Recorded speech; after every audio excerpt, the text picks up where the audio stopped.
Good morning friends. मैं Rajendra Kumar town government polytechnic Sri Ganganagar आप सबका इस वीडियो लेक्चर में स्वागत करता हूं।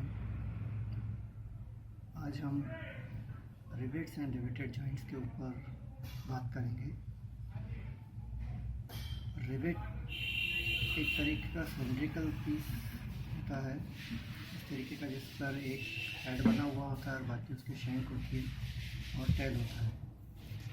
करीब हमें इस तरह से विजिबल होता है। एक स्नैप हेडेड रिवेट है, ये इसका हेड है और ये इसकी बॉडी है, इसमें यहाँ टेल है।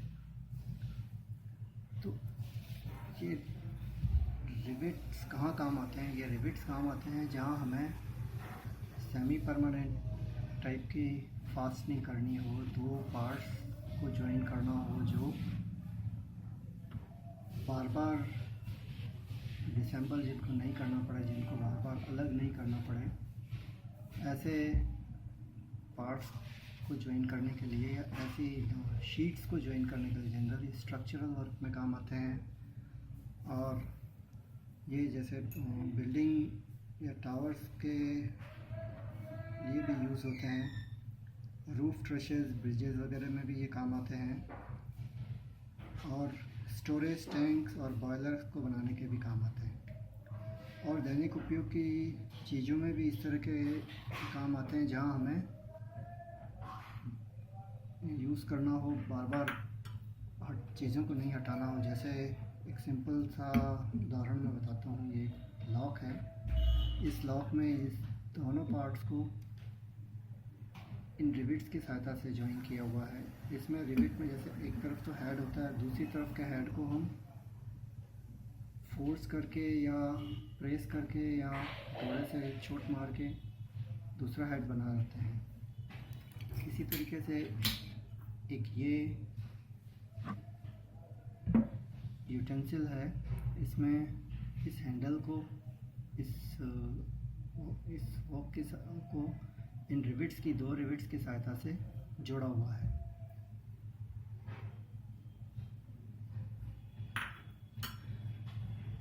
अब हम देखते हैं कि रिवेट्स जो हैं वो कई तरह के हेड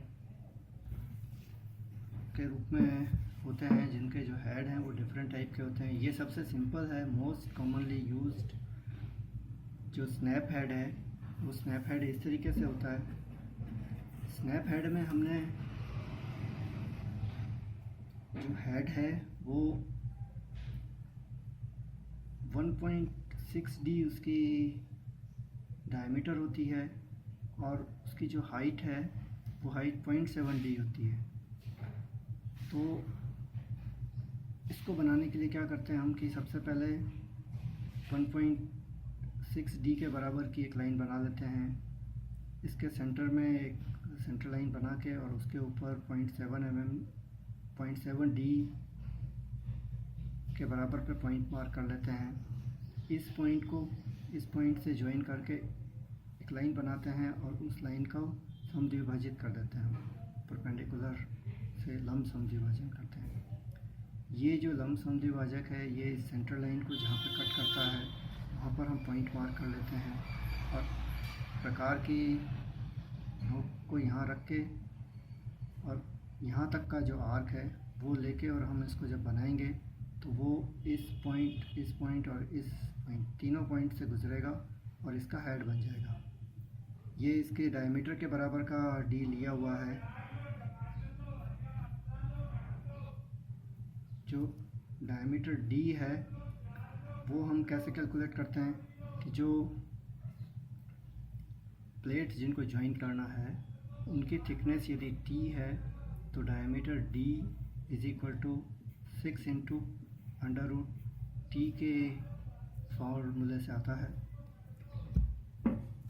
और इस तरह के जो रिवेट हेड्स हैं जो हमारे 106 राजस्थान टेक्निकल बोर्ड के 106 सब्जेक्ट में जो और हेड्स हैं वो भी आपको मैं बता देता हूँ। ये है pan head with tapered neck. Pan head with tapered neck में ये पैन हेड है, ये जो पार्ट है ये यहाँ टेपर किया हुआ है। जो टेपर जनरली काम लेते हैं वो बॉयलर के प्लेटों को ज्वाइन करने के लिए काम लेते हैं, जहाँ पे हमें एक्स्ट्रा स्ट्रेंथ चाहिए होती है। ये टेपर नेक है और ये पैन हेड है। पैन हेड में ऊपर से फ्लैट होता है, सिलेंड्रिकल पार्ट है ये सिलेंड्रिकल पार्ट है। यहाँ जो ये चीज़ दिखाई हुई है ये एक सॉलिड सिलेंड्रिकल पार्ट है। इसमें इनके बीच का जो एंगल है वो 15 डिग्री का है। यहाँ ये 1.6 डी है, यहाँ डी है। और जो आपके कोर्स में अगला है वो है राउंडेड काउंटरसंक। काउंटरसंक का मतलब ये होता है कि जो पार्ट है वो आपका उसमें अंदर चला जाता है। जैसे जो प्लेट्स जिनको ज्वाइन कर रहे हैं उस पॉइंट में इसका हेड अंदर चला जाएगा, ताकि ऊपर की जो सरफेस है वो सरफेस के ऊपर हेड विजिबल नहीं होता और हेड कहीं ऑब्स्ट्रक्शन नहीं कर रहा होता है। इसका जो ज्योमेट्री है वो इस तरीके से है। यहाँ 1.5 डी है ऊपर, ये टेपर है वो 60 डिग्री का है, और ये जो आर है वो आर रेडियस है वो 1.5 डी का है। इसकी मोटाई 0.5 डी है। एक और होता है जिसमें बिल्कुल भी हमें अगर ऊपर ज़रूरत नहीं है कि ऊपर से बिल्कुल फ्लैट होना चाहिए सरफेस, तो ये फ्लैट काउंटरसंक हेड है। काउंटरसंक हेड है तो ये जो हेड है वो पूरा का पूरा उस जो ज्वाइन करने वाली प्लेट्स हैं उसके अंदर रह जाता है। ऊपर से सरफेस बिल्कुल प्लेन होती है। इसको 2D लिया हुआ है और यहाँ जो इसका काउंटरसंक है वो 90 डिग्री के ऊपर है। अब हम देखते हैं कि जो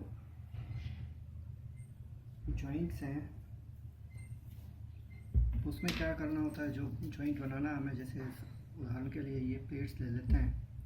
ये प्लेट्स हमने ली हैं, इन प्लेट्स को हमें ज्वाइन करना है। जब इनको ज्वाइन करना होगा तो होल बना लेंगे और इन होल्स में जो रिवेट है उस रिवेट को डाल देंगे इस तरीके से।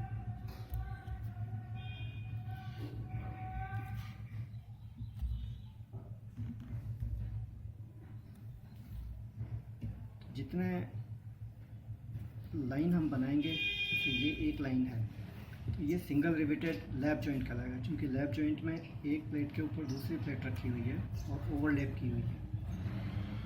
इन दो रिवेट्स हैं इनके सेंटर की दूरी पिच के बराबर रखी जाती है और ये P हमारा 3D के बराबर होता है। D डायमीटर ऑफ रिवेट है। अब ये बनाने के बाद में इसके जो पीछे वाला हेड है, इस हेड को बनाने के लिए हम एक टूल रख के और हैमर से या किसी हाइड्रोलिक प्रेस से इसको दबाएंगे तो ये शेप इसके ऊपर ऐसी शेप आ जाएगी। और जब इसको दबाएंगे तो थोड़ा सा इसका एक्सटेंशन है, वो जो इसका डायमीटर है वो बढ़ेगा। तो जो होल है वो हम 0.1 डी के करीब ज़्यादा लेते हैं, या इसमें और इनके बीच में 0.1 डी के बराबर का क्लियरेंस होता है। अब और दूसरी तरह का जो जॉइंट होता है वो बट जॉइंट कहलाता है। बट जॉइंट में हम आमने सामने प्लेटों को रख देते हैं और उन प्लेटों के ऊपर कोई कवर प्लेट, जैसे एक कवर प्लेट हम ऊपर लगा सकते हैं, एक कवर प्लेट हम नीचे लगा सकते हैं, 2 कवर प्लेट लगाई जा सकती है, 1 कवर प्लेट लगाई जा सकती है। इसके ऊपर हमने रिवेट होल्स बनाने हैं और रिवेट की रो लगानी है। इसके ऊपर भी रिवेट की रो लगानी है और यहाँ पे भी रिवेट्स और रिवेट्स की रो लगानी है। तो ये जो प्लेट है वो प्लेट इस कवर प्लेट के साथ जुड़ जाएगी और ये कवर प्लेट इसके साथ जुड़ जाएगी। तो इसमें क्या होगा, ये दोनों जो प्लेट्स हैं वो एक दूसरे के आमने सामने रहेंगी। इसमें जो लैप जॉइंट था उसमें एक दूसरे के ऊपर नीचे रहती है, तो इनके एलिवेशन में डिफरेंस होता है, ऊपर नीचे में डिफरेंस होता है। रिवेटेड जॉइंट्स दो तरह के होते हैं, एक तो लैप जॉइंट और एक बट जॉइंट। लैप जॉइंट में सिंगल रिवेटेड हो सकता है, डबल रिवेटेड हो सकता है। सिंगल रिवेटेड में रिवेट की एक रो होती है, जैसा हमने बनाया था, एक ही अगर रो बना रखी है तो वो सिंगल रिवेटेड होगा। अगर ऐसे ही दो रिवेट की रो बनेगी तो वो डबल रिवेटेड होगा। डबल रिवेटेड फिर दो तरह के होते हैं, एक चैन रिवेटिंग होती है, दूसरी जिग जैग रिवेटिंग होती है। ये इनकी पोजीशनिंग के ऊपर डिपेंड करता है कि इसको हम कैसे पोजीशन कर रहे हैं। जैसे यदि आमने सामने रिवेट्स को रखते हैं तब तो ये चैन रिवेटिंग होगी। यदि इस तरीके से स्टैगर करके और इसको जिग जैग की शेप में रखते हैं डबल रिवेटेड में, तब ये जिग जैग रिवेटिंग होगी। आज के इस एपिसोड को हम यहीं बंद करते हैं। आशा है आपको इससे इस सब्जेक्ट को समझने में सहायता मिलेगी। धन्यवाद।